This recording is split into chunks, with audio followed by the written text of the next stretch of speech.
to John 3:16.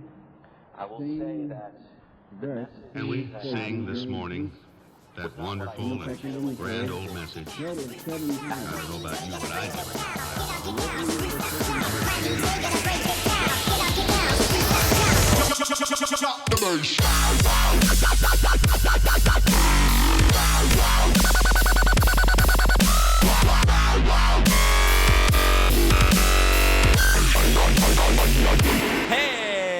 Hey! This is the Bones Q&A podcast. Sean and Jared coming to you Holla.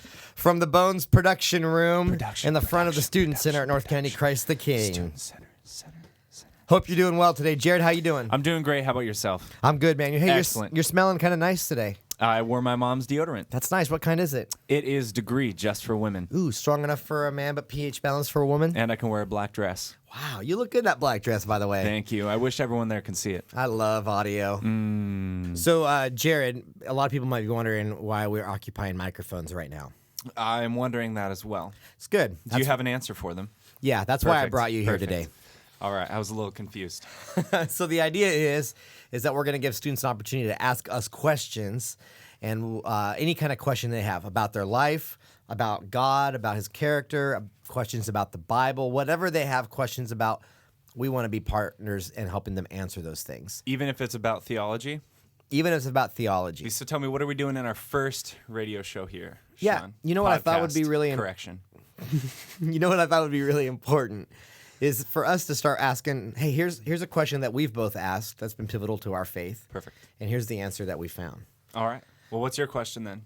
You know, my question is, when I was 18 and 19, I had 12 people in my life die, including my mom and a couple close friends, a lot of family. 13 if you count my dog. That's just a bad year. You know what I mean? The question that I really raised then was, you know, why are bad things happening to good people?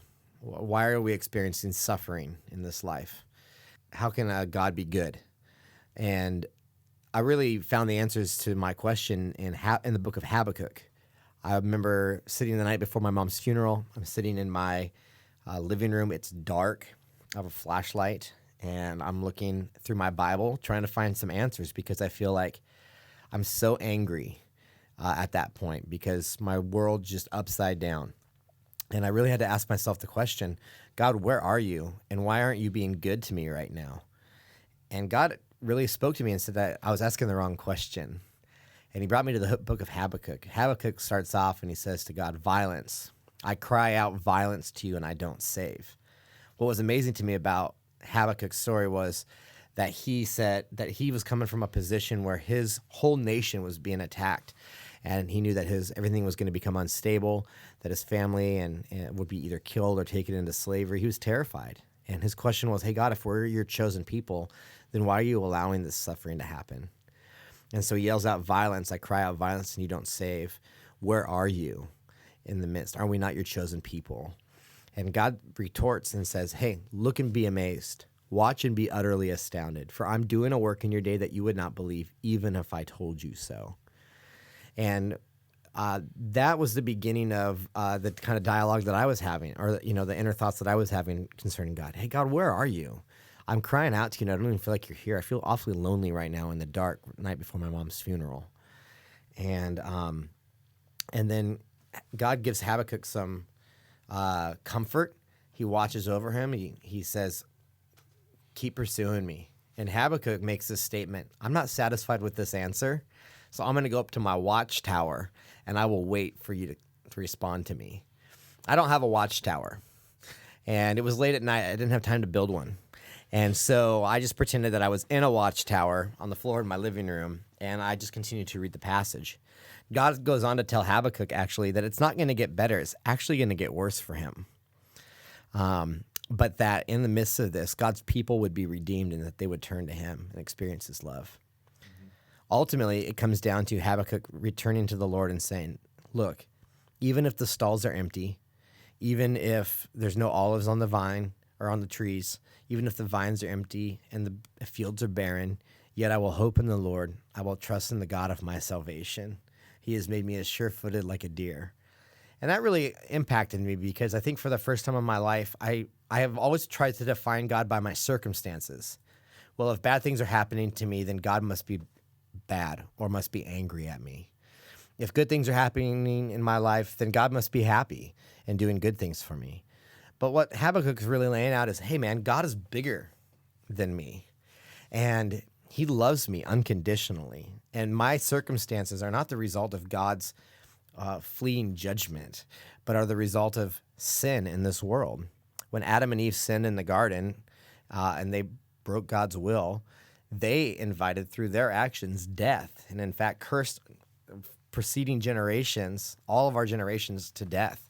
And so we experience death and loss and pain and heartache and all those things as a result of the sin that we have in our lives, not as a result of a God who can't make up his mind how he feels towards us. Mm-hmm.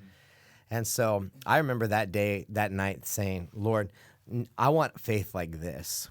I want to believe in a God beyond my circumstances, that he's not dictated or defined by what's happening in my life, but that he is truly a God outside of my space and time who loves and cares for me and is using all things to draw me to him. So, Jared, that's pretty much the big question that I had, you know. How about you, man? What kind of questions helped you kind of get over whatever barriers are in your life and help you kind of own your faith more? When I was in high school, I started going through a lot what people would call depression. It wasn't until after I graduated that was diagnosed as bipolar. Now, this didn't happen because of circumstances. It wasn't because, my dog and or my horse died, or because a girl had dumped me, or because I had a rough family situation. Everything was great.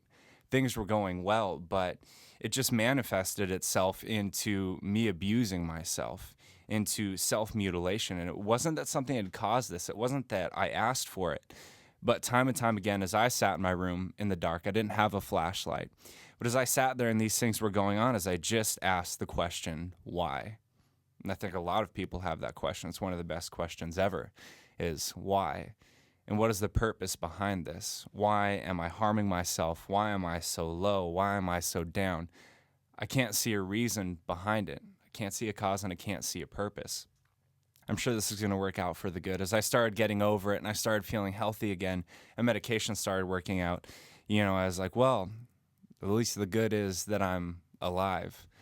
And I think 2 years after the fact, I still wasn't seeing a reason behind it. People said, oh, you have a great story. I'm glad that you're here, but I never saw a reason behind it. It wasn't until the first year that I worked at Camp Furwood as a CIT when I ran across someone who had a similar story, a kid who had abused himself in the same way. It was at that point that I realized I'm not the only one. I'm not the only one that has ever struggled with this. I'm not the first person to cause harm to myself because I didn't understand what I was going through and I needed it to be real. But that God had walked me through this story and given me health, and that I survived through it so that I could help those that didn't have the same support system, to help those who didn't have people looking out for them in the way that I did. It didn't stop there. It didn't stop with one person, as I opened myself up to the fact that God had worked this together for the good that I didn't foresee, not for the good that I would have intended or the good that was, my ideal, but that he worked it together for the good of others. As I've been working in youth ministry for the past 5 years and, these 2 years at the church, I've seen the opportunity over and over and over again to walk with kids through that similar struggle. Because obviously my story doesn't apply to everyone. Your story doesn't apply to everyone. But that's why we're in a community of believers, is because God has gifted us, and I say gifted, not cursed us, but has gifted us with stories that work out for the good of everyone. It's interesting. The picture I get in my head when you're talking is kind of like if you get a cavity, the idea is that you got to drill it out in order for it to come out of your life so that the rest of your teeth don't rot out. And that's what sin is in us. That's what hard times are for us.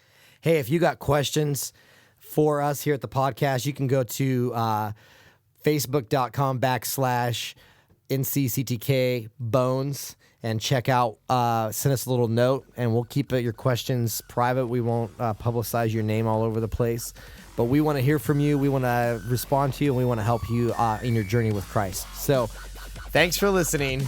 Join us next week. Peace out. Jared, that dress, seriously, dress looks really nice.